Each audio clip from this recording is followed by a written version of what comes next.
दशरथ भाऊ भगत यांच्या नेतृत्वाखाली निशांत भगत, संदीप भगत आणि त्यांच्या सर्व टीमनं या 15 दिवसामध्ये 101 उपक्रम केले, ज्याच्यामध्ये शैक्षणिक विभाग, आरोग्य विभाग, क्रीडा, सांस्कृतिक, शेतकरी, वृक्षारोपण, पर्यावरण असं एकही क्षेत्र ठेवलेलं नाही की ज्या क्षेत्रातल्या लोकांना त्यांनी साथ घातली नाही, त्यांच्या अडचणी ओळखण्याचा प्रयत्न नाही.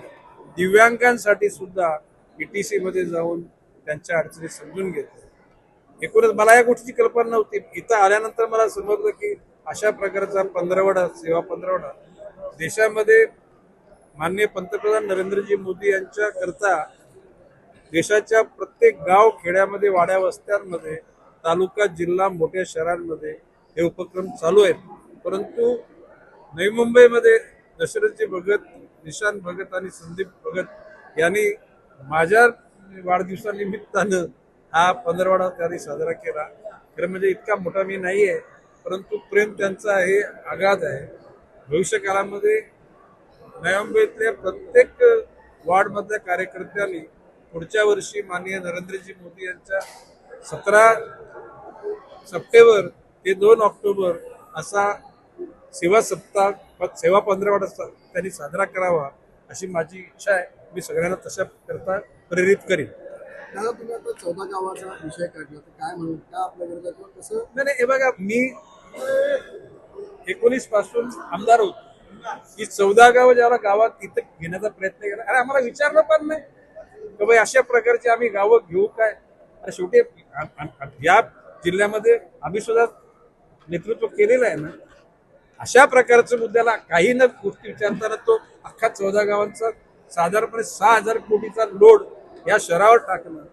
मग आम्ही गणेशने काही आपल्या लोकांनी काय गणेश अमुकाचं या शहरात डोकावणं गणेश नाईकला पचत नाही, पटत नाही. तुम्ही चांगल्या प्रकारे आमच्या भावना समजून घ्या, तुमच्या भावना आम्हाला समजून घ्या. त्या 14 गावाच्या लोकांच्या भावना समजून घेऊन म्हणून तर आम्ही महापालिकेत त्यांना घ्यायचा प्रयत्न केला. पण अटी शर्ती होत्या. बोगदा करा, त्यावेळेला 500 कोटी, आता त्याची किंमत झाली जवळ 6,000 कोटी. तर अशा प्रकारची त्या ठिकाणी जर का पुढे अशी लादली तर गणेश नाईक फक्त चांगल्या विचाराच्या माध्यमातून त्या गोष्टीला विरोध करेल. कोणाची आयमाय काढणं, कोणाचे पुतळे जाळणे, कोणाला दुष्ण देणं अशा प्रकारची आमची इच्छा नाही.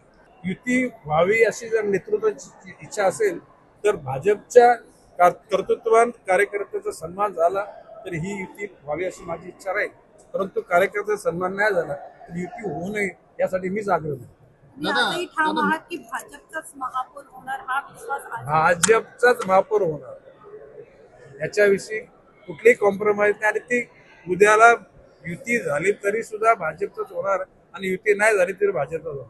दादा, नुकत्याच एका कार्यक्रमात उद्योगमंत्री उदय सामंत यांनी सांगितलं की नवी मुंबई ही आमचीच, एकनाथ कोणी अंगावर तर आम्ही शिंगावर घ्यायला तयार आहे. आता नवी मुंबईतल्या जनतेला किंवा भारत जनतेला नवी मुंबई कोणाची आहे मी सांगायची गरज आहे. उद्याला अमेरिका आमची आहे असं बोललो तर चालणार आहे का? चला, आता निवडणुका लागल्यानं अष्टविनायक यात्रा, त्याच्यानंतर फार्म हाऊस, सगळीकडे अशा पार्ट्या सुरू होतील आणि गोरगरिबांना त्यावेळेला 2,000 5,000 देतील. परंतु या गरिबांची वाट म्हणजे काही बिचारे भले बाबडे त्याला बळी पडतील. परंतु आजवर नवी मुंबई जनतेने हे कधी स्वीकारले. नवी मुंबईची जनता जागृत आहे आणि नवी जनता आपलं कर्तव्य पूर्ण करेल. ही बात ऐसी काही मुद्दे पे जवाब देने के लिए हमारे प्रवक्ता लोग है, वो प्रवक्ता को लोग जवाब देंगे.